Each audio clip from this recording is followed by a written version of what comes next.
Good evening friends, आपका स्वागत है आपके अपने चैनल क्विक रीजन पर। मैं हूं तुषार श्रीवास्तव। तो फ्रेंड्स, आज के वीडियो में हम देखने वाले हैं हमारे जो स्वॉट एनालिसिस है वो क्यों इतना ज़्यादा ज़रूरी है। तो इसी के बारे में आज का हमारा वीडियो है। और फ्रेंड्स, जैसे कि आपको पता है केबीसी इंटरव्यू का डेमो का जो सेशन अलग से चल रहा है और इंटरव्यू का सेशन भी अलग से उसको चलाया जा रहा है, ताकि डेमो में क्या आपको कुछ टॉपिक दिया जाएगा पढ़ाने के लिए, तो आप उसके हिसाब से उसको एडजस्ट करेंगे। और इंटरव्यू में क्या हो, क्योंकि पता है आपको कि हमारे जो है इंटरव्यू और डेमो जो है 2 सेक्शन में होने वाला है। 30 नंबर का होने वाला है। तो दोनों के लिए हमने अलग अलग सेपरेट तरीके से अपना जो है यूट्यूब पे जो अपने क्लासेस को शुरू किया है। तो और इस वीडियो में हम देखेंगे कि जो स्वॉट एनालिसिस है वो क्यों इतना ज़रूरी है। तो ये हमारा सेक्शन इंटरव्यू के लेवल पे हो सकता है, क्योंकि आपको जैसे पता है कि पैनल में जितने भी लोग होंगे उसमें एक पर्सन ऐसा होता है जो सिर्फ आपके बारे में आपको देखता है कि आप किस तरीके से बोल रहे हैं, उठ रहे हैं, बैठ रहे हैं, या आपके सिर्फ बिहेव के बारे में देखता है। और कुछ चीज़ें तो कभी कभी आपसे पूछा भी जा सकता है, जा सकता है क्या है, वो तो पूछा ही जाता है कि अपनी वीकनेस बताइए, अपने स्ट्रेंथ बताइए, अपने अपॉर्चुनिटी के बारे में आपको क्या लगता है, या फिर आप थ्रेट्स जो है उसके बारे में क्या सोचते हैं। तो फ्रेंड्स, ये आज का हमारा वीडियो रहेगा इसी बारे में कि ये स्वॉट एनालिसिस क्यों जरूरी है हमारे लिए। तो फ्रेंड्स, जैसा कि आपको पता है कि स्वॉट मतलब होता है SWOT, ठीक है। स्वॉट एस क्या होता है?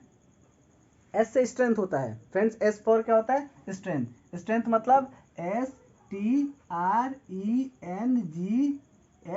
और एस क्या हो गया? स्ट्रेंथ, ठीक है। स्ट्रेंथ हो गया फ्रेंड्स, ये स्ट्रेंथ हो गया। उसके बाद हम क्या देखेंगे? डब्ल्यू क्या होता है? वीकनेसेस होता है। डब्ल्यू से वीकनेस, WEAKNESSES, वीकनेसेस हो गया। उसके बाद आता है O is stand for opportunity, opportunities. Friends है थ्रेट्स। सबसे जो लास्ट में आता है वो क्या आता है? थ्रेट आता है। थ्रेट्स में THREATS,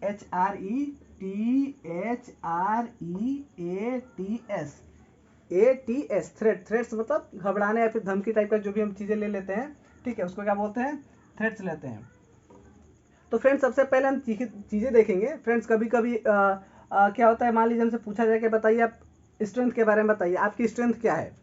तो फ्रेंड्स, हम स्ट्रेंथ के बारे में अपना क्या बताएंगे? जैसे पता है कि हम टीचिंग एग्जाम से आते हैं, तो जो भी हमारा हम कोशिश करेंगे उससे हमको कोई मतलब नहीं है, इसको एग्जाम को आपसे कोई मतलब नहीं है आपके रियलिटी में क्या है, क्योंकि हमारा सिर्फ फोकस है हमारा अच्छा से इंटरव्यू जाए और हमारा सिलेक्शन हो जाए।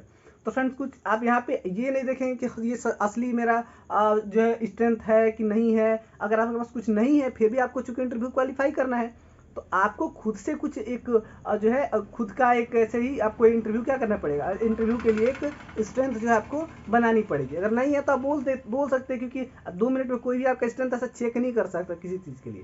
तो आपकी जो भी स्ट्रेंथ होनी चाहिए वो टीचिंग को इफेक्ट करनी चाहिए, उससे टीचिंग को फायदा मिलना चाहिए, ना कि उससे नुकसान होना चाहिए, ठीक है।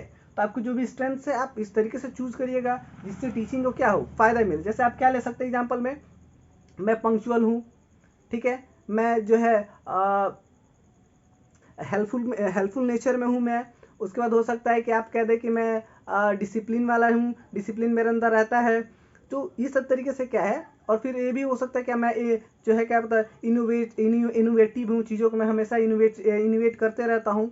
तो चीज़ों में हर तरीके से अलग अलग, जब भी मुझे कुछ मौका मिलता है कुछ ना कुछ ढूंढने में, आदमी क्या कहता है अलग अलग तरीके से। लाइक मेरा मान लो किसी का हॉबी कुकिंग है, तो कुकिंग में अलग अलग तरीके की डिशेस ट्राई करना भी एक इनोवेशन के अंदर आता है। इनोवेशन का मतलब ये नहीं होता आप कहीं खोज कर दे वही इनोवेटिव नहीं।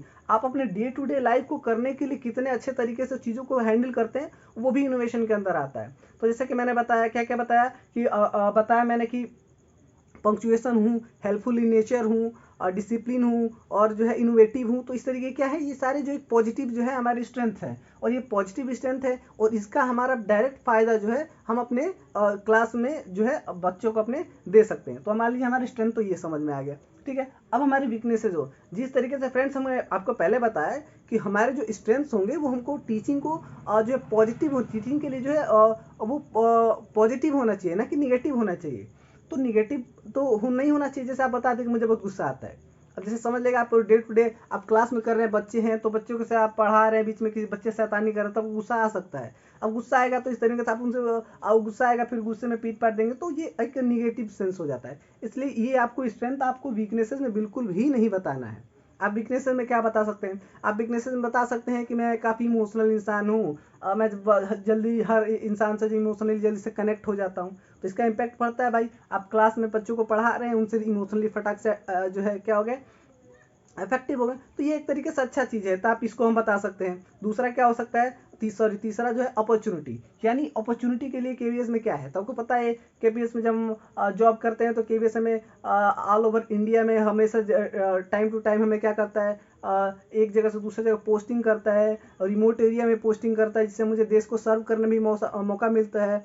मैं अपने उनमें अपना जो है योगदान दे सकता हूँ, और चूँकि उसके ब्रांचेज आउट ऑफ इंडिया भी हैं, तो मुझे देश के साथ साथ देश के बाहर भी सेवा करने के मौके मिल सकते हैं। अलग अलग तरीके से जो भी आप अपॉर्चुनिटी के तौर पर लिख सकते हैं, उसको आप क्या है, आप उसको बता दीजिएगा, ठीक है। और तीसरा क्या, थ्रेट मतलब फ्रेंड्स होता है, आपको पता है कि धमकी टाइप की चीज़ें होती हैं, खतरनाक वाली चीज़ें होती हैं। तो यहाँ पे उसका कोई इतना ज़्यादा यूज़ नहीं है, लेकिन आपको बताना पड़ेगा कि उस चीज़ें से क्या उसका फ़ायदा हो सकता है या नुकसान क्या है। तो इसका कुछ उतना ज़्यादा नहीं है, फिर भी आपको ये चीज़ों को अपने ध्यान में रखना पड़ेगा, और ध्यान में रखते हुए ही आपको अपना आंसर देना पड़ेगा।